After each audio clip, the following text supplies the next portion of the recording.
Yara's hands trembled as the officiant declared her married to the wrong man. Across the ornate hall, Malik stared back, his jaw tight. Neither had said, "I do." But the contract was signed. In Dubai, that meant everything. The chaos started with identical white envelopes. Yara clutched hers outside the Grand Burj ballroom, her coral abaya catching the afternoon light. Inside was her employment contract, head pastry chef for the Al-Mazin hotel chain. 6 figures. Her escape from her uncle's bakery in Sharjah, where she'd worked since her parents died when she was 17. "You're shaking," her cousin Salma whispered, adjusting her hijab. "I've dreamed of this for 8 years. 8 years of burns and double shifts and my uncle telling me I'm wasting my time." Through the glass doors, she could see the wedding setup. White roses climbed crystal pillars. Gold-trimmed chairs faced an elevated stage where the nikah ceremony would take place. The Al-Mazin family was marrying off their eldest daughter today. Yara's new boss had invited her to observe their dessert presentation, a trial run before she officially started next month. Her phone buzzed. Her uncle Fawzi. She declined the call. He'd been furious when she'd accepted the job, insisted she owed him for raising her, demanded she turn down the offer and stay at his failing bakery in Sharjah. But Yara was done being grateful for crumbs. Malik Al-Mazin stood in an identical corridor on the opposite side of the ballroom, holding an identical white envelope. His younger brother Zain paced beside him, radiating nervous energy. Inside Malik's envelope was the merger agreement with the Bahraini investment firm that would save his family's hotels from bankruptcy. His father had gambled away millions over the past decade. The Al-Mazin empire, 5 luxury hotels across the Emirates, was drowning in debt. This deal was their last shot. "Stop looking like you're attending a funeral," Zain muttered, straightening his kandura. "I'm signing away 30% of our legacy to strangers." "You're saving it." "There's a difference." Zain grabbed his shoulders. "Grandfather would be proud." Malik's jaw tightened. Their grandfather had built this empire from nothing, one hotel at a time. And their father, Hamad, had nearly destroyed it with his addiction to gambling and his refusal to accept help. "The signing is in 5 minutes, Malik said. "Where's the coordinator?" The wedding coordinator, Basma, was currently having a breakdown in the service corridor. She had 2 critical signing ceremonies to manage within 20 minutes, the family wedding nikah for Hessa's friend Noura, and the business merger for Malik. Both required privacy, both required witnesses, and both required her to be in 2 places at once. She'd hired an assistant for the day. The assistant had quit an hour ago. Basma grabbed 2 identical folders from her bag. Inside each was a signing ceremony packet. She was moving too fast, thinking about 17 other things, when she placed them on her cart. She mixed them up. "Miss Yara." A woman in a black abaya appeared at Yara's side. "I'm Basma, the coordinator. We're ready for you." Yara blinked. "I thought I was observing the dessert service?" "After the signing." "Please, this way." Yara followed her through marble corridors, past staff in crisp uniforms. Basma was moving quickly, speaking into her headset, barely paying attention. They entered a small private room decorated with roses and gold calligraphy on the walls. An officiant sat behind an ornate desk. 2 witnesses stood in corners. Through an elaborate mashrabiyah screen, Yara could see movement, another person in an adjacent room. "Please sit," the officiant said kindly. He was an older man with a gentle face and careful hands. "The Al-Mazin family thanks you for your discretion during this private ceremony." Yara's brain stuttered. "I'm sorry, what ceremony?" "The signing, dear. We're running behind schedule." He pushed a document toward her. The Arabic calligraphy was dense, formal, beautiful. She could see her name at the top, Yara Mansour. She thought it was some elaborate NDA or employment formality. Rich families had strange customs around their staff. She'd heard stories of chefs signing confidentiality agreements about recipes, about family preferences. "This is for the pastry position," she asked. "All the positions, yes. Please sign here and here." Through the screen, she heard a man's voice. Deep, distracted. "This is the merger agreement?" "Yes, sir," came Basma's muffled reply from the other room. "Please proceed." Yara signed. Her hand moved across the paper in elegant script. The witnesses stepped forward, added their signatures. In the adjacent room, Malik signed what he thought was the merger paperwork. He'd been signing documents all week: transfer agreements, debt settlements, shareholder notifications. His eyes were burning from exhaustion. The Arabic script looked appropriately formal and legal. He signed. The officiant in Yara's room smiled warmly. Mabruk. Congratulations. Thank you, Yara said automatically, still confused. The officiant raised his voice slightly, speaking through the screen. By the power vested in me under Islamic law and the laws of the United Arab Emirates, I declare this nikah valid and binding. You are now husband and wife. Yara's blood turned to ice. Wait, what? Through the screen, Malik's voice rose. What did you just say? But the officiant was already stamping documents. The witnesses were already filing out, and Basma was rushing and looking panicked because she'd just realized her catastrophic mistake. The mistake fully unraveled 20 minutes later in a service corridor that smelled of roses and catastrophe. Yara stood against the wall, her whole body numb. Malik paced like a caged wolf, still in his formal kandura, his face a mask of barely controlled fury. His brother Zain sat on a supply crate, head in his hands. Basma, the coordinator, was crying softly in the corner. Between them on a folding table sat two documents. One was a marriage certificate, official and stamped and legally binding. The other was the unsigned merger agreement. Malik's sister Hessa had discovered the disaster when she went looking for her friend Noura, the woman who was supposed to marry the family friend in the carefully arranged match. Noura had never made it to her signing room because Basma had never collected her. This can't be legal, Yara whispered for the third time. Hessa, elegant in a pearl-colored abaya, shook her head. It's witnessed. Stamped. Registered electronically. The system flagged it as complete 12 minutes ago. It's in the national database. Databases can be corrected, Yara said desperately. Not without starting an investigation. Malik finally stopped pacing and turned to face her. His eyes were dark amber, sharp with panic and fury. Do you have any idea what you've done? Yara's fear crystallized into anger. What I've done? I was told to sign paperwork for my employment. You didn't read it? It was in formal Arabic. I trusted the coordinator.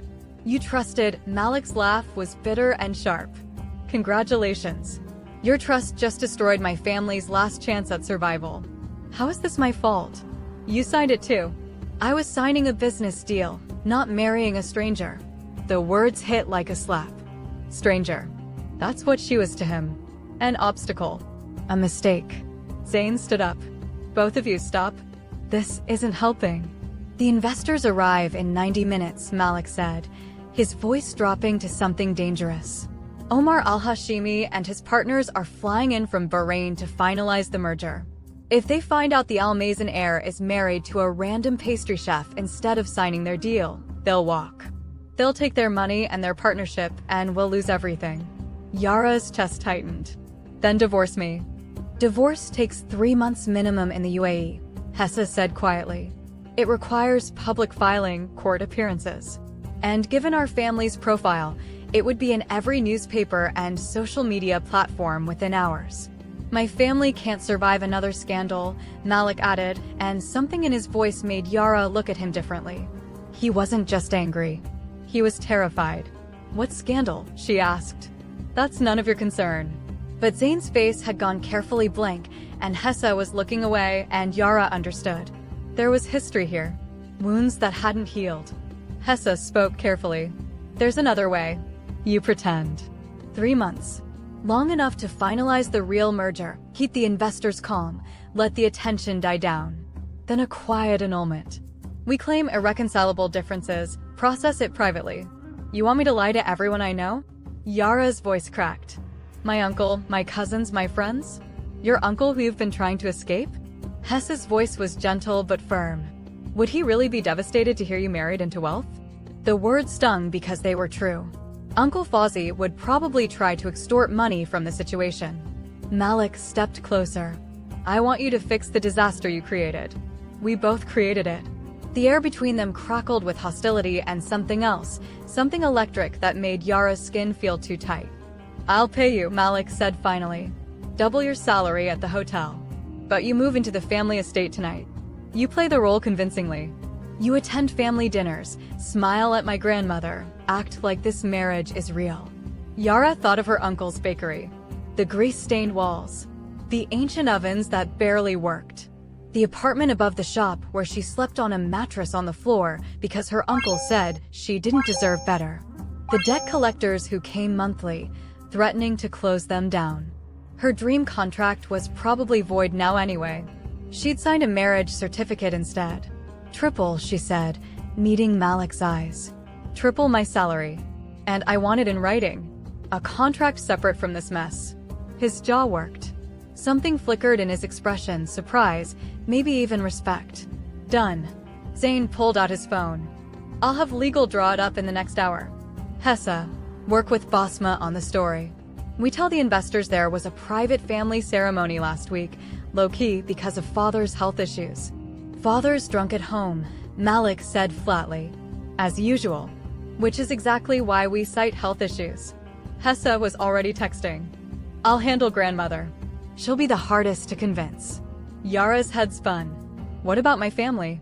"We'll announce it publicly tomorrow," Hessa said. "Tonight is just about convincing the investors and grandmother.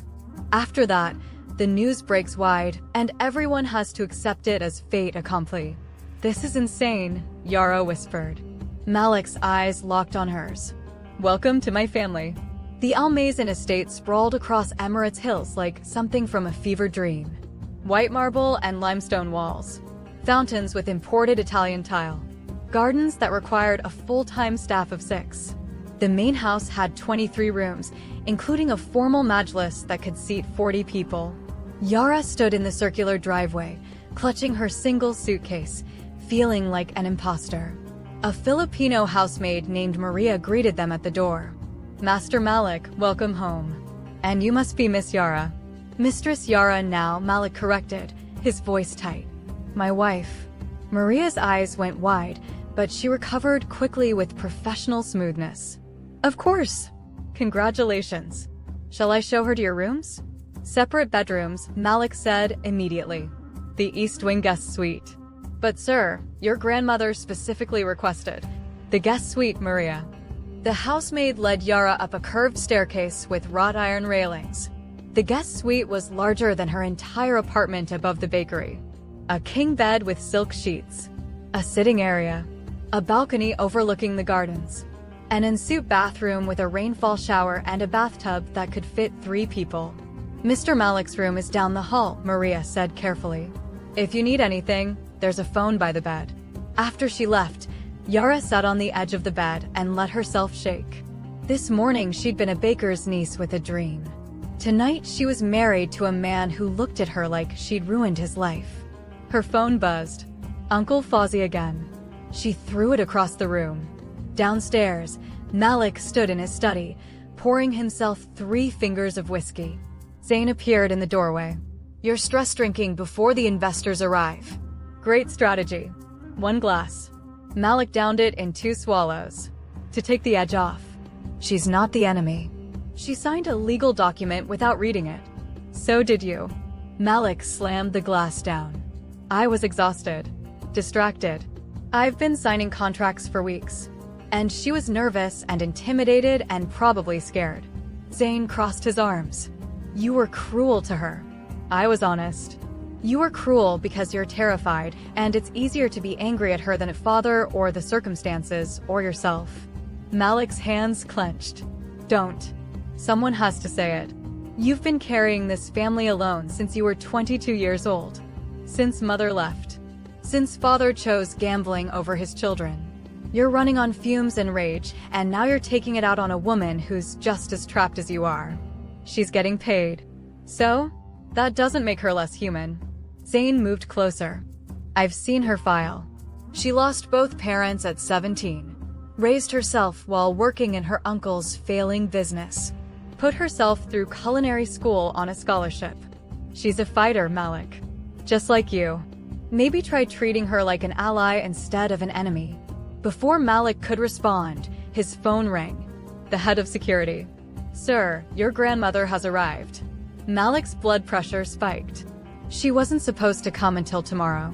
She says she heard news of your marriage and wanted to meet her new granddaughter immediately." Of course she did.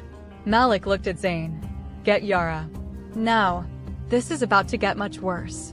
Sheikha Al-Mazin was 73 years old and sharper than most people half her age. She sat in the formal majlis in a black abaya embroidered with gold thread, her hawkish eyes taking in everything. A lifetime of reading people, negotiating deals, and surviving in a world that tried to diminish women had made her formidable. Yara entered the room with Malik at her side. Someone had given her an elegant abaya to replace her coral one, midnight blue with silver threading. She looked young and nervous and defiant all at once. "So," Sheikha said, "my grandson married a stranger in secret." Malik's hand found Yara's lower back, a possessive gesture that was supposed to look natural. Yara forced herself not to flinch at the touch, even though heat spread from where his palm pressed against her spine. "It was love, grandmother," Malik said smoothly. "Sudden. Overwhelming. We couldn't wait. Love." Sheikha's voice was dry as desert sand. "How modern of you. And here I thought you were too busy saving the family business to breathe, let alone fall in love. Some things can't be planned." The old woman's gaze shifted to Yara. "Come here, child." Yara approached, heart hammering. Up close, Sheikha's face was lined with age, but beautiful, her eyes the same dark amber as Malik's. "What tribe is your family from?"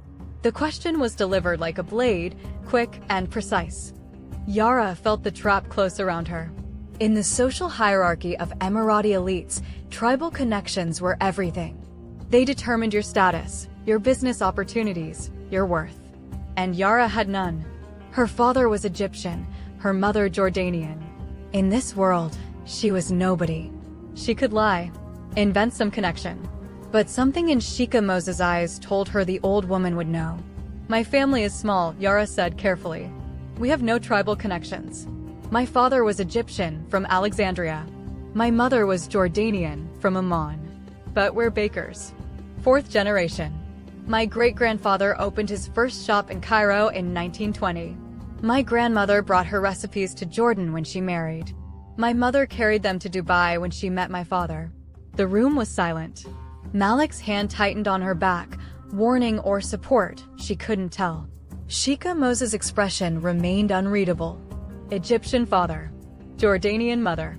No tribal ties. No family wealth. She paused. "And yet my grandson chose you over 100 other options." "I don't know why he chose me," Yara said honestly, "because it was easier to tell partial truths than complete lies. But I'm here now. And I'm not leaving." Something flickered in the old woman's face. Not warmth. Interest. "My late husband's mother was a baker," Sheikha said quietly. "Before the oil money, before the hotels and the wealth, she sold bread in the old souk. Fresh cubs every morning. The family wanted my husband to marry someone from a prominent tribe, but he chose me instead, a teacher's daughter from a modest family." "Do you know what he told them?" Yara shook her head. "He said, the value of a person isn't in their bloodline. It's in their hands and their heart and what they choose to build." She stood slowly, using a cane. "You'll join me for breakfast tomorrow. 5 a.m. We'll make kebabs together. If you can cook half as well as you speak, perhaps you deserve my grandson after all." After she left, Yara's legs nearly gave out. Malik caught her elbow. "You did well," he said quietly. "I thought she was going to destroy me. She respects strength. You showed her that." He released her arm. "The investors arrive in 30 minutes. Change into something formal. We need to look like a couple in love." "I don't have anything formal." Malik pulled out his phone. "Hessa will bring options." "And Yara?" He met her eyes. "Thank you. For not running." "Where would I run to?" His mouth twisted in something that might have been a smile. "Fair point." The dinner with the investors was a masterclass in performance. Yara wore a silk emerald dress that Hessa had pulled from her own closet. It hugged her curves and made her feel like someone she wasn't: sophisticated, polished, belonging. diamond earrings that Shika Moza had insisted she borrow, her hair loose in waves that Maria had helped style. Malik wore a tailored navy suit that probably cost more than Yara's entire year's salary. He looked devastating, powerful, and when he took her hand at the base of the stairs, his grip was warm and firm and sent electricity up her arm. "Remember," he murmured, "we've been secretly dating for 3 months. We fell in love while you were consulting on the hotel restaurant redesign. We kept it quiet to avoid media attention. 3 months. Restaurant redesign. Quiet. Got it. And Yara? Don't mention the actual wedding mess. Not even as a joke." "I'm not an idiot." His eyes flashed. "I never said you were." The investors were already in the formal dining room. Omar Al-Hashimi, the lead partner, was a man in his 50s with silver at his temples and shark's eyes. He was flanked by 2 other investors, a younger man named Rashid and a stern-faced woman named Amira. "Malik." Omar stood, embracing him warmly. "And this must be the bride we've heard absolutely nothing about." Guilty of keeping her secret, Malik said smoothly. His hand rested on Yara's lower back again, that possessive gesture that made her skin burn. "Omar, meet my wife Yara." "Yara, this is Omar Al-Hashimi and his partners." Yara extended her hand. "It's an honor." Omar's handshake was firm, assessing. "So, Malik, you've been busy. Marriage and mergers. A man who knows how to multitask." "When you know," Malik said easily, pulling out Yara's chair with performative chivalry. Dinner began with appetizers using tea. Hummus Matabel faddish. The conversation flowed around business and pleasantries. But Omar kept circling back, probing. "Tell me, Yara, how did you meet our secretive friend here?" The trap was obvious. Yara jumped in, remembering her script. "I was consulting on the restaurant redesign for the flagship hotel. Malik and I kept finding ourselves in the kitchens late at night, both of us working too hard." "A chef with business sense," Omar said. "Rare combination." "A businessman who appreciates good food," Yara countered with a smile. "Even rarer." Rashid laughed. Amira's stern expression cracked slightly. Malik's hand found Yara's under the table, squeezing once. Warning or appreciation, she still couldn't tell. The conversation moved to the merger details. Numbers and percentages and strategic growth plans. Yara listened, understanding more than she expected. Her uncle's bakery might be failing, but she learned business from necessity, how to read contracts, negotiate with suppliers, manage debt. "The expansion into Saudi and Egypt is ambitious," she said during a lull. "But the hospitality market there is saturated with international chains. Have you considered focusing on the experiential luxury segment instead? Boutique properties with local culinary partnerships. The affluent traveler isn't looking for another generic 5-star anymore. They want authenticity wrapped in luxury." The table went silent. Omar stared at her. Then he smiled, slow and genuine. "She's not just beautiful, Malik. She's smart. I like her." Malik's expression was carefully neutral, but his hand tightened on hers under the table. Then dessert arrived. Yara had insisted on preparing it herself earlier that day, despite the estate's private chef's protests. She'd needed something to ground her, something familiar. So she'd made her mother's specialty, saffron panna cotta with rose water reduction and crushed pistachios. The servers placed the delicate glass bowls in front of each guest. The panna cotta wobbled perfectly, silky and golden, the rose reduction forming artistic pools around it. Omar took one bite and froze. His fork clattered to the plate. His face went pale, then flushed. He stared at the dessert like it had spoken to him. "This is..." His voice was rough. "This is impossible." The table tensed. Malik's body went rigid beside Yara. "Is something wrong?" Yara asked, her heart sinking. Had she somehow offended him? Was there an ingredient issue? "This is my mother's recipe." Omar's hands were shaking slightly. "Exactly. Down to the ratio of saffron to cream, the specific rose water, the way the pistachios are crushed rather than chopped." Yara's blood turned cold.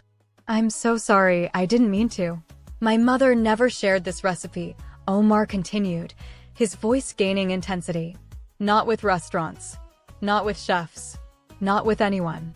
She said it was sacred, that it belonged to only one person, the student who understood not just the technique, but the heart of it. Yara's throat closed. Your mother, was she Samira Al-Hashimi? Omar's eyes widened.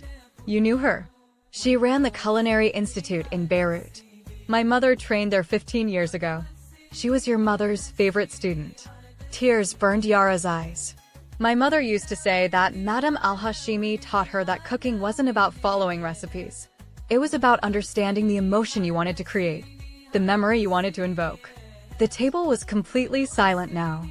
Your mother's name? Omar asked softly. Samira Mansour. She died 5 years ago. Cancer. Omar set down his fork carefully, his composure cracking. My mother passed 3 years ago. In her final months, she spoke often about her students. But there was one she mentioned more than others. A Jordanian woman who'd lost everything in the war and rebuilt herself through cooking. She said that Samira Mansour perfected this dessert not by following instructions, but by understanding that it was about capturing the feeling of a mother's love. A tear slid down Yara's cheek. She wiped it quickly, but not before everyone saw. Your mother gave mine joy in her last years, Omar continued. Teaching, creating, passing on something that mattered. He looked at Malik with new intensity. You married very well, Al-Mazin. My mother believed that people who cook with their hearts are people who live with their hearts. This deal is yours. Partners, are we agreed? Rashid and Amira both nodded, smiling. To new partnerships, Omar raised his glass. And to unexpected families. After the investors left, promising to finalize paperwork within the week, Yara fled to the garden. She couldn't breathe in the house, couldn't maintain the performance anymore. Her mother's recipe had saved the deal, but all she could feel was the gaping absence of the woman who'd taught it to her. She found a bench by the fountain, surrounded by jasmine that bloomed white in the darkness. The night air was cool for Dubai in November, and she hadn't brought a shawl. Footsteps approached. She didn't need to look to know it was Malik. He sat beside her, not touching but close enough that she could feel his warmth. For a long moment, neither spoke. The fountain burbled softly, and somewhere in the distance, a night bird called. That was your mother, Malik said finally. His voice was softer than she'd ever heard it. I haven't heard anyone speak her name in 5 years. The words broke. My uncle forbade it after the funeral. Said grief was weakness. Said I needed to move forward, stop dwelling, forget, and work harder. Grief isn't weakness. Tell that to everyone who watched me fall apart. Malik was quiet for a moment. When I was 12, my mother left. She walked out during a dinner party, got in her car, and drove to the airport. Flew back to Lebanon without saying goodbye. I found out from the housemaid the next morning. Yara turned to look at him. His profile was sharp in the moonlight, his jaw tight. Why did she leave? My father's drinking. His gambling. The affairs he didn't bother to hide. She'd begged him to stop, threatened to leave 100 times. He never believed she would. Malik's hands clenched. She sent a letter 3 months later. Said she loved us, but couldn't stay in a house that was killing her slowly. Asked me to understand. To forgive her. Did you? I was 12.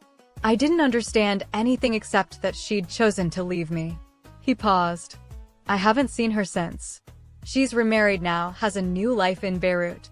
Zayn visits her sometimes. I can't. Because you're angry.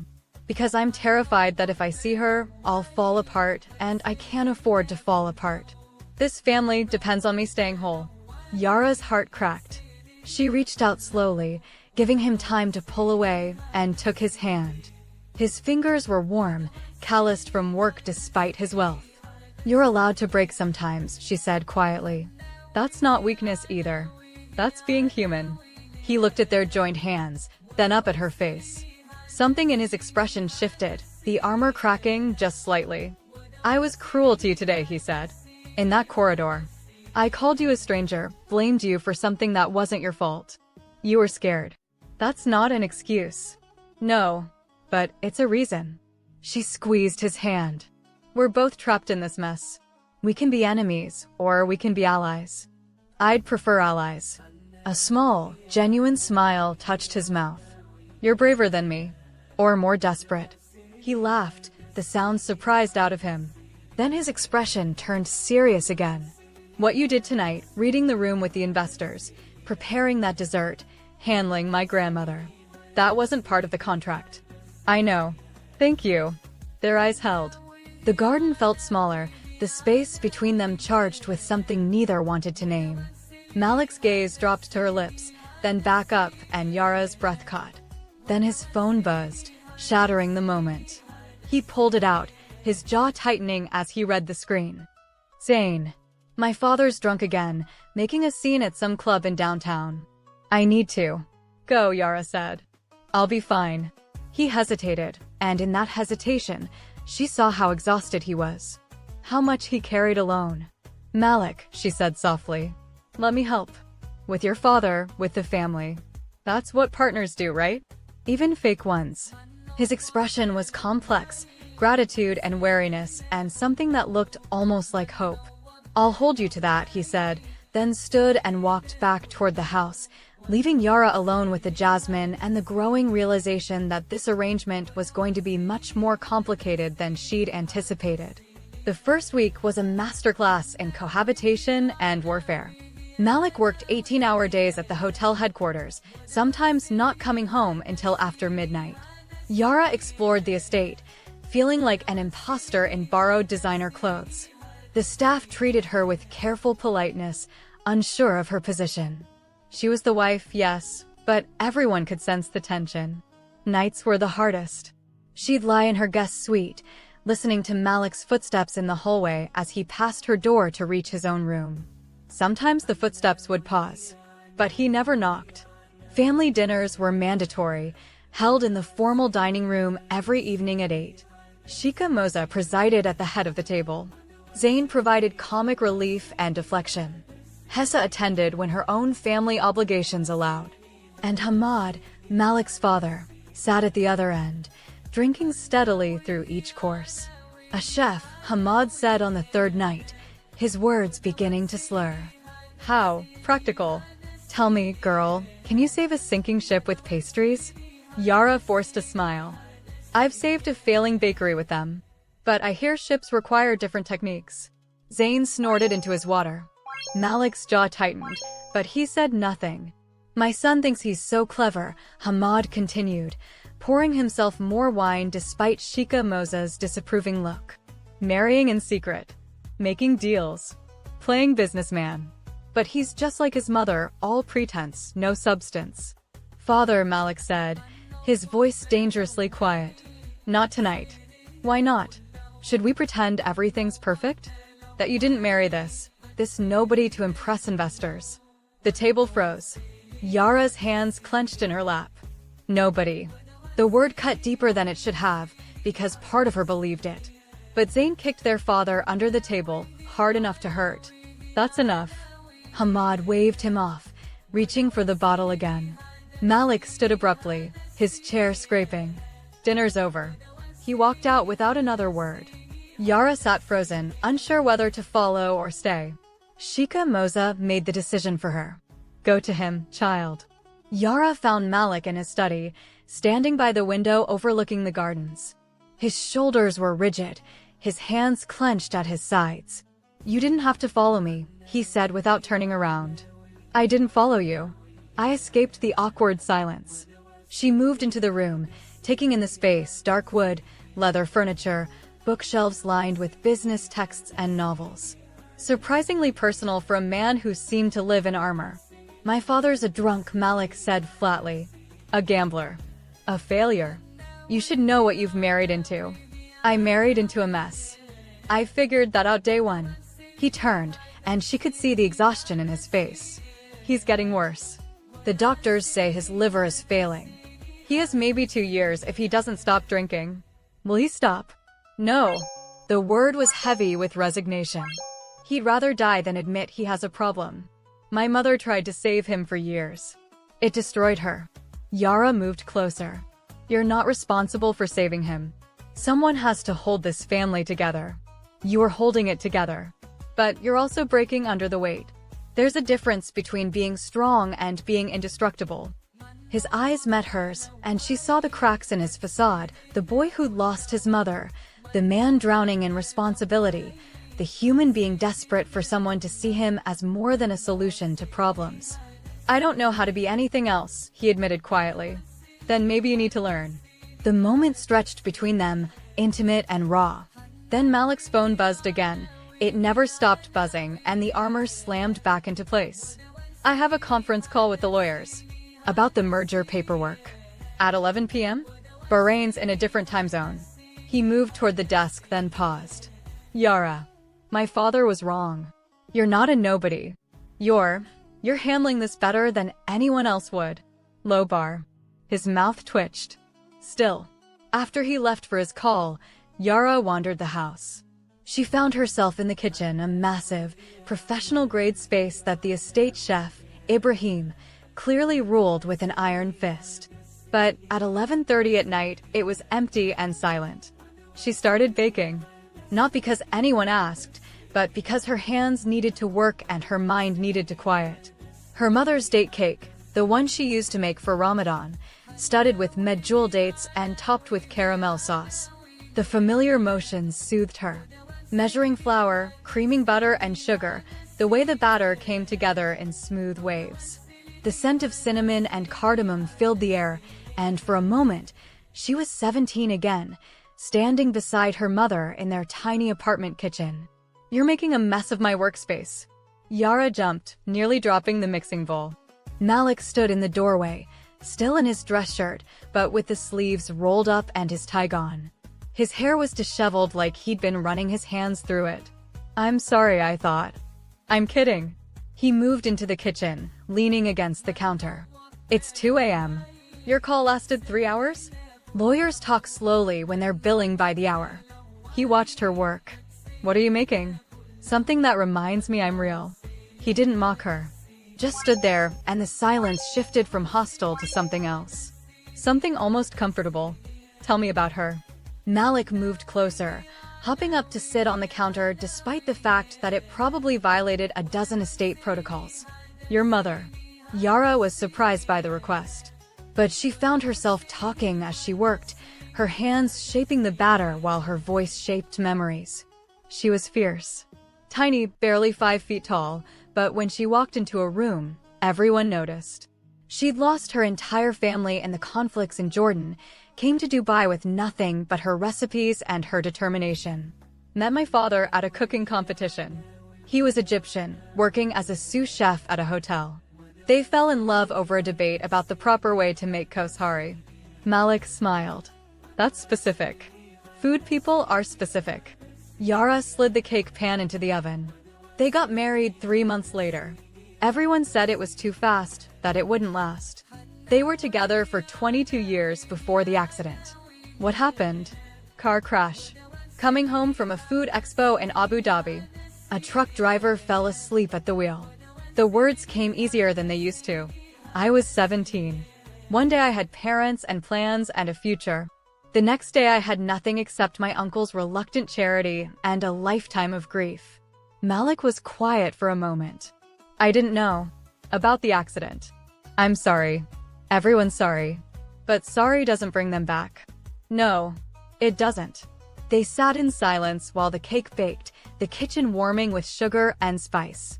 Yara cleaned her workspace, and Malik helped without being asked, washing bowls, drying them with a precision that suggested he'd done kitchen work before. You're good at that, Yara observed. My grandfather used to make me work in the hotel kitchens every summer.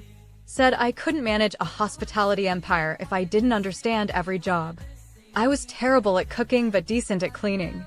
Humility through dishwashing. Something like that. When the cake came out, golden and fragrant, Yara let it cool while she made the caramel sauce. Malik watched, fascinated, as she heated sugar until it turned amber, then carefully added cream and butter. It's like chemistry, he said. It is chemistry. Precise. Unforgiving. Either it works or it doesn't. She cut him a slice once it was ready, the caramel still warm enough to pool around the edges. Watched as he took a bite, his eyes closing. My mother used to make something like this, he said quietly, before she left. For special occasions. I haven't tasted anything like it in 15 years. Yara's heart lurched. Malik. Don't. He opened his eyes, and they were bright with unshed tears. Don't pity me. I can't handle pity right now. I don't pity you. She moved closer, standing between his knees where he sat on the counter. I understand what it's like to build a life from broken pieces. To carry grief like a weight you can't put down. To wake up every day and choose to keep going even when it feels impossible. His hands came up, hesitating, then settled on her waist. Not pulling her closer, just anchoring. His touch sent heat spiraling through her body. You're not what I expected, he said, voice rough. Neither are you. I thought you'd be scared. Or opportunistic. Or calculating. I am scared. Terrified, actually. She allowed herself to rest her hands on his shoulders, feeling the tension coiled in his muscles. But I'm also stubborn. And I don't give up on things just because they're hard. This arrangement is getting complicated, she finished. I know. We still have 10 weeks left. Then you walk away with your money, and I keep the hotels, and we both get what we wanted. Is that what you want? The question hung between them, dangerous and necessary. He didn't answer. Just looked at her with those dark amber eyes, searching for something he couldn't name. Then his gaze dropped to her lips, and the air in the kitchen turned electric. Malik, she whispered. He kissed her. It wasn't gentle. It was desperation and longing and 3 weeks of pretending not to feel this burning attraction. His hands tightened on her waist, pulling her flush against him. Her fingers tangled in his hair. The kiss deepened, all heat and hunger and the taste of caramel and need. When they finally broke apart, both breathing hard, Malik pressed his forehead to hers. This is a terrible idea, he murmured. The worst. We have a contract. Rules. An end date. I know. And I'm still. He pulled back to look at her. God help me, I'm falling for you. The confession hung in the air like a promise and a threat. Yara's heart hammered. She should step back. Create distance.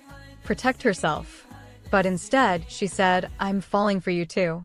He kissed her again, softer this time, like he was memorizing the shape of her mouth. Then he pulled away completely, sliding off the counter, putting necessary space between them.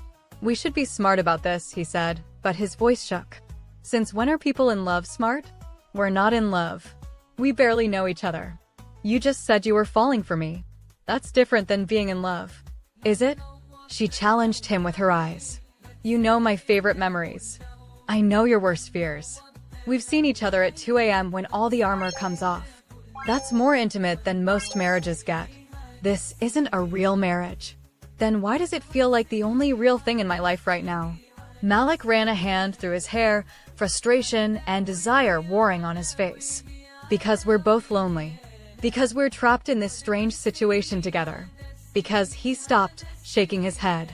We agreed to 10 more. Then you walk away. You keep saying that. Like you're trying to convince yourself. I'm trying to protect us both. From what? From getting hurt when this ends. He moved toward the door, then paused. You're right that this is complicated. But that doesn't change the facts. In 10 weeks, the merger will be complete. My father will be in rehab. The scandal will be old news. You'll have your money. I'll have saved the company. And we'll both be free. Free. The word tasted bitter. Is that what you want? To be free of me? His jaw worked. I want you to have a choice. Real options. Not to be trapped in a marriage you never chose with a man you barely know. What if I want to stay? You don't know that yet. In 10 weeks, ask me again. He left before she could respond, leaving her alone in the kitchen with half a cake and the ghost of his kiss burning on her lips. But something had shifted. The pretense was cracking. And both of them knew it. The next morning, Sheikha Moza summoned Yara for their standing breakfast. 5 a.m. in the estate's smaller kitchen, the one the family actually used when they weren't performing for guests. The old woman was already there, wearing a simple house abaya, her hair covered. On the counter were ingredients for kabeez, the traditional Emirati sweet made from flour, sugar, and ghee. flavored with cardamom and saffron. "You're late," Shika Moza said without looking up. Yara checked her phone. She was 30 seconds late. "I apologize. Sit. We have work to do." They cooked in silence for a while, the old woman's hands moving with practiced grace despite her age. Yara watched, learned, adjusted her technique when Shika Moza made a small clicking sound of disapproval. "My grandson came to my room last night," Shika Moza said finally. "At 3 in the morning. He sat on my floor like he used to when he was a boy, when the weight of the world felt too heavy." Yara's hands stilled. "He told me about the contract. The fake marriage. The arrangement." Panic flooded Yara's chest. "Shika, hush, child. I already knew. You think I didn't notice the separate bedrooms? The careful touches that lasted exactly long enough for witnesses? I'm old, not blind. I'm sorry. We should have told you." "Why? So I could forbid it? Demand a real marriage or a scandal?" The old woman stirred the mixture steadily. "My grandson is drowning. Has been since his mother left. Since his father chose bottles over sons. Since my husband died and left him with an empire and no preparation. This arrangement, strange as it is, has given him something I haven't seen in years." "What's that?" "Hope." Shika Moza looked at her directly. "He talks about you. Not to me, but I hear him on the phone with Zane. He defends you to his father. He smiles at his desk when he reads your messages. For the first time in 15 years, my grandson isn't just surviving. He's living." Tears burned Yara's eyes. "It's not supposed to be real. Love rarely asks permission." The old woman added saffron to the mixture, the color blooming gold. "The question isn't whether it's real. The question is what you'll do about it. We have 10 weeks left in the contract.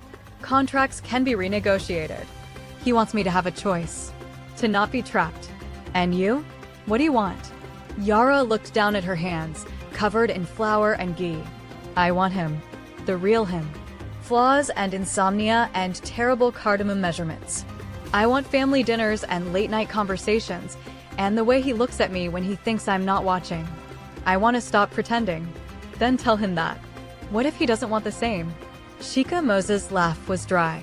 "Child, he's terrified of wanting it. There's a difference. My grandson has spent 15 years building walls to keep pain out. You're the first person who's made him want to tear them down. That's terrifying for someone who's convinced that opening up means getting destroyed. So what do? You wait. You show him through actions that you're not leaving. That you can be trusted with his heart." She transferred the cabbage to a serving dish. "And you prepare yourself for the fact that sometimes love requires sacrifice. Real sacrifice that costs something." "What kind of sacrifice?" But Shika Moza just smiled and handed her a spoon. "Taste. Tell me if the cardamom is right." The next few weeks fell into a rhythm that was both comfortable and torturous. Malik continued working impossibly long hours. But now he'd come home for dinner, and afterward, they'd find themselves in the kitchen together. Not always cooking, sometimes just talking, sharing stories, learning about each other in ways that felt more intimate than any physical touch. He told her about his grandfather's vision for the hotels. She told him about her dreams of opening her own restaurant someday. He admitted he was terrified of becoming his father. She confessed she was scared of disappearing, of being forgotten like her parents had been. They never kissed again. But the tension simmered constantly, every accidental brush of hands, every shared glance across the dinner table. Publicly, they were the perfect couple. Hessa had arranged strategic appearances, a charity gala, a hotel opening, a family wedding. Yara wore designer gowns and smiled for cameras and played her part flawlessly. Malik's hand would rest on her back, and she'd lean into him, and neither of them had to pretend the chemistry that crackled between them. The media ate it up. Dubai's most romantic love story, one headline read. The baker who captured a billionaire's heart. Uncle Fawzi called 17 times. Yara blocked his number after the 5th voicemail demanding money. Her cousin Salma visited once, eyes wide as she took in the estate. You married a billionaire and didn't tell me? It happened fast. How fast? Too fast to explain. Salma studied her. You love him. I can see it on your face. It's complicated. Love always is. One evening, 6 weeks into the arrangement, Malik came home early. Yara was in the garden, deadheading roses at Sheikha Moza's request. The physical labor felt good, grounding. There you are. Malik's voice made her turn. He was still in his suit, tie loosened, looking exhausted but also lighter somehow. I have news. Good news or catastrophic news? Good. The merger is final. Omar signed off on everything this morning. We're officially partners. Relief flooded her. Malik, that's incredible. It means the company is secure. The hotels are safe. My grandfather's legacy survives. He moved closer, and she could see the emotion in his eyes. We did it. You did it. We did it. You saved the deal that night with your dessert. You've been my partner through all of this. The dinners, the appearances, dealing with my family's dysfunction. He took her hand, and the touch sent electricity up her arm. I couldn't have done this without you. Yara's heart hammered. So what happens now? The question hung between them, loaded with meaning. The merger was complete. The crisis was over. According to their contract, this was supposed to be the beginning of the end. Now, Malik's thumb traced circles on her palm. Now we have 4 weeks left in our agreement. And I need to tell you something. What? I lied. When I said I wanted you to be free, that I wanted this to end cleanly. That was a lie. Her breath caught. Malik, I don't want you to leave. I don't want an annulment. I don't want to go back to my life before you crashed into it with your terrible timing and your perfect desserts and your ability to see through all my defenses. He cupped her face with his free hand. I'm in love with you, Yara. Completely. Terrifyingly. And I know that's not part of our contract, but I needed you to know before. She kissed him. This time it wasn't desperate or rushed. It was a promise. A choice. A beginning. His arms wrapped around her waist, pulling her close, and she melted into him, pouring every unsaid word into the kiss. When they finally broke apart, both breathless, Malik pressed his forehead to hers. Tell me you feel this too, he whispered. Tell me I'm not alone in this. You're not alone. I love you too. I think I've loved you since that night in the kitchen when you let me see past the armor. She pulled back to look at him. But Malik, we need to be sure. This can't just be convenience or proximity or... It's not. I've never felt this way about anyone. Not even close. His eyes were fierce. But you're right that we need to be sure. So let's use the next 4 weeks. Not to pretend, but to really date. To see if this works when it's real and chosen, not contracted and obligated. A trial run at being genuinely married? Exactly. He kissed her softly. And at the end of 4 weeks, we both decide. Together. Stay or walk away. But at least we'll know. That's terrifying. I know. He smiled against her lips. But you said you don't give up on things just because they're hard. I did say that. So, his eyes searched hers. For weeks. Real dating. Real marriage. Then we choose. Yara's heart soared and plummeted at once. For weeks to prove this was real. For weeks where everything could fall apart. But when she looked at Malik's face, open and vulnerable and hopeful, she knew she'd never forgive herself if she didn't try. Okay, she whispered. For weeks. Let's see if we're as good at real as we are at fake. His kiss tasted like joy and terror and possibility. The next 4 weeks were a revelation. Malik actually came home at reasonable hours. They'd cook dinner together, her teaching him proper technique, him making her laugh with his terrible knife skills. Afterward, they'd walk the gardens or sit on the balcony, talking until late. He took her to his favorite places in Dubai, a hidden bookshop in Al-Quoz, a rooftop cafe in Jumeirah where they could watch the sunset, a cruise on the creek where they ate fresh seafood and watched the city lights reflect on the water. She brought him to the old Sukandera, where her mother used to shop for spices. They wandered through stalls overflowing with saffron and cardamom and rose petals, and Malik bought her a silver bracelet from an elderly vendor who blessed their marriage. They argued about everything: politics, food, movies, whether Faraz or Kulthum was the better singer. The arguments were fierce and passionate and always ended in laughter or kisses or both. Zayn watched them with knowing eyes. You two have stopped pretending. We're doing a trial, Yara said. A trial of what? Being actually married. You are actually married. You know what I mean. Zane grinned. I do. And for what it's worth, I approve. You're good for him. He's lighter when you're around. But not everything was perfect. Hamad's drinking escalated. He'd stumble into dinners drunk, making increasingly cruel comments, sometimes disappearing for days at a time. Malik would get calls from hotels or clubs where his father had caused scenes, and he'd leave to handle the damage, coming home exhausted and emotionally drained. Let me help, Yara said one night after he'd bailed Hamad out of a confrontation at a casino. There's nothing to help with. He's a lost cause. He's your father. He stopped being my father years ago. Malik's voice was brittle. Now he's just a liability I have to manage. Yara took his hand. You can't save someone who doesn't want to be saved. Then why do I keep trying? Because you're loyal. Because you love him despite everything. Because hope is hard to kill, even when it should be. He pulled her into his arms, holding her tight. What did I do to deserve you? Mixed up some paperwork, she murmured against his chest and felt him laugh despite the pain. The breaking point came 3 days before their 4 weeks were up. Hamad showed up to a major business dinner, drunk, belligerent, and ready to detonate. It was a celebration for the completed merger, with Omar and all the investors present. Sheikha Moza was there, Hessa and Zain, prominent business leaders from across the Emirates. And Hamad stumbled in halfway through, reeking of whiskey, and made a scene. Let's toast, he shouted, grabbing a glass. To my brilliant son, who married a nobody to trick investors. To fake marriages and real failures.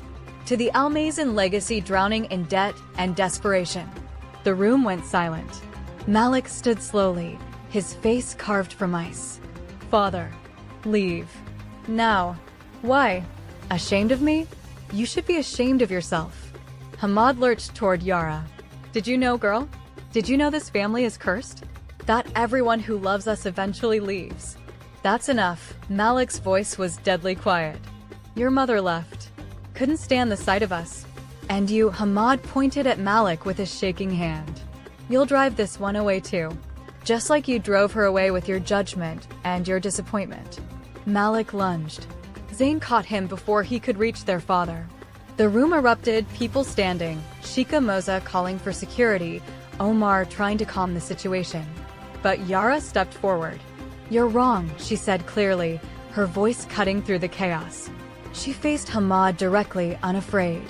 You want to talk about the truth? Fine. Yes, this marriage started as a mistake. A literal paperwork error. But that's not what it is anymore. Yara, don't, Malik started. She held up a hand. No, let me speak. She turned back to Hamad. Your son is the strongest person I've ever met. He's carried this family through your addiction and your cruelty and your determination to destroy everything good in your life. He's rebuilt what you tore down. He's succeeded where you failed. And yes, I fell in love with him, genuinely, completely, despite the circumstances. The room was utterly silent now. But you're right about one thing, Yara continued, her voice steady. This family has wounds. Deep ones. And they won't heal until someone has the courage to stop pretending everything's fine. So here's the truth, you need help. Professional help. Rehab, therapy, actual treatment.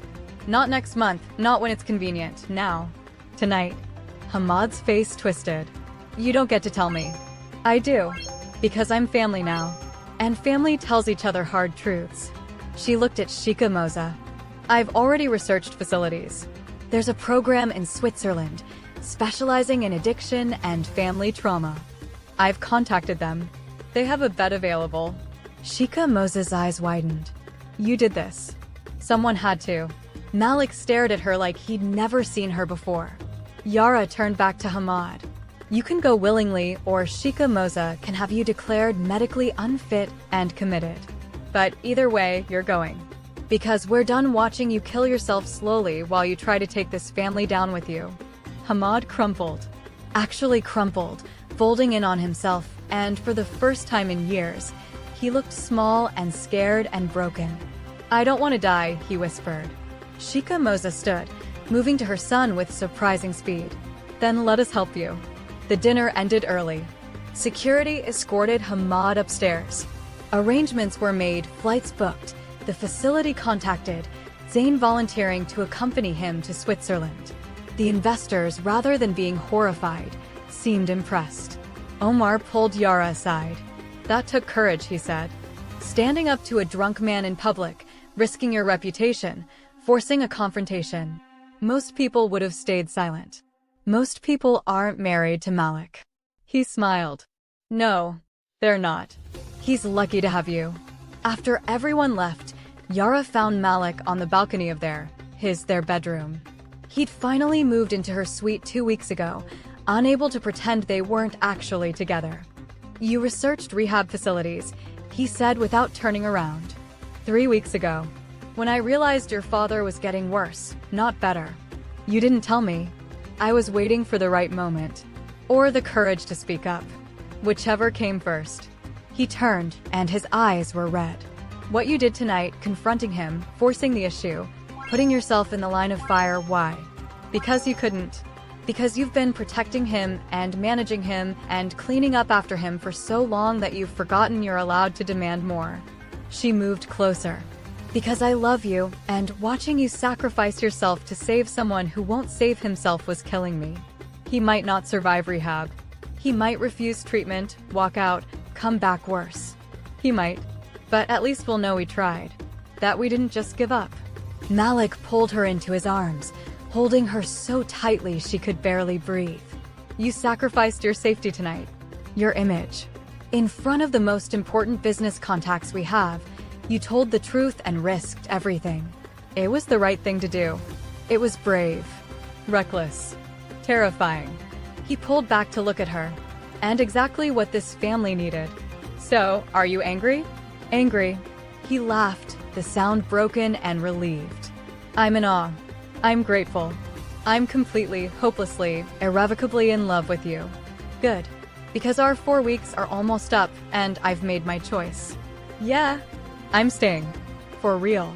Not because of a contract or money or convenience. Because I choose you. Us. This messy, complicated, beautiful thing we're building. His kiss was answer enough. But he pulled back after a moment, his expression serious. There's something I need to do first. Something I should have done weeks ago. What? Marry you properly. Not by accident. Not through mistaken paperwork. But with intention and choice, and everyone we love as witnesses. Yara's breath caught. We're already married. Legally, yes. But I want you to have the wedding you deserve. The celebration, the ceremony, the moment where you walk toward me knowing exactly what you're choosing. His eyes were fierce. I want to stand up in front of everyone and declare that I choose you. That this isn't a mistake or a convenience. That you're my partner, my wife, my future. Tears streamed down Yara's face. You're proposing? We're already married. I'm re-proposing. Properly this time. He reached into his pocket when had he gotten a ring and dropped to one knee on the balcony under the stars. Yara Mansour, will you marry me? Again? On purpose this time. She laughed through her tears. Yes. 1,000 times yes. The second wedding was everything the first wasn't. They held it at the estate, 3 months after Hamad entered rehab.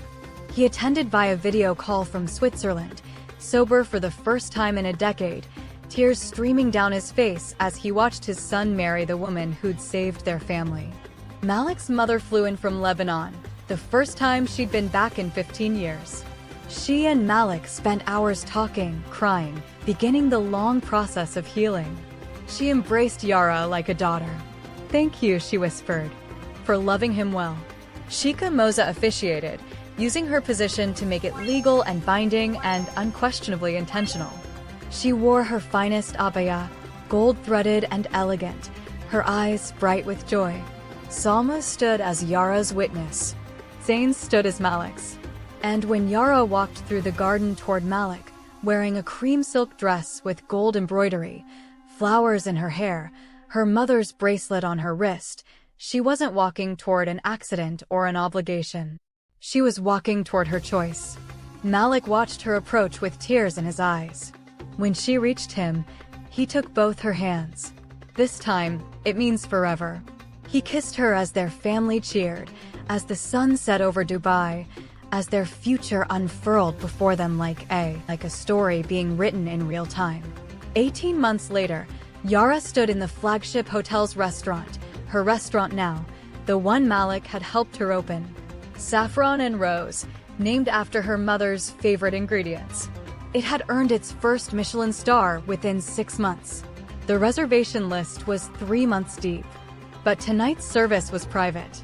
She carried a special dessert to the family table where Malik waited with Zayn, Shika Moza, Hessa, and Hamad, sober now for over a year, his relationship with his sons slowly mending. Malik's mother, Layla, sat beside her ex-husband, the two of them navigating a careful friendship after decades of hurt. "What's this?" Malik asked, eyeing the elaborate sugar dome she placed before him. "Open it." He cracked the delicate structure. Inside, nestled in spun sugar and edible flowers, was a tiny pair of boots, pink and blue intertwined. His eyes shot to hers.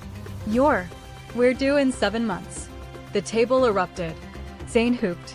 Shika Moza pressed her hands to her heart. Hessa jumped up to hug Yara. Hamad wiped his eyes, smiling genuinely for the first time in years. Layla clutched her son's hand, joy written across her face. But Malik just stared, his face cycling through shock and joy and overwhelming love. The recognition that sometimes the greatest blessings arrive wrapped in chaos, signed with trembling hands, and become something beautiful when two people decide to stop pretending and start choosing. If Yara and Malik's journey from mistaken marriage to forever love made your heart race, don't let their story end here. Smash that like button if you believe love can bloom from the most unexpected beginnings. Hit subscribe for more stories where destiny disguises itself as disaster and two hearts discover they were meant to collide. Drop a comment telling us your favorite moment. Was it the midnight kitchen confession, the dessert that sealed the deal, or when Yara confronted Hamad and saved the family? Share your thoughts below and turn on those notifications because the next story will take you on another emotional journey you absolutely cannot miss. Your engagement keeps these stories alive, so show some love and let's build this community together.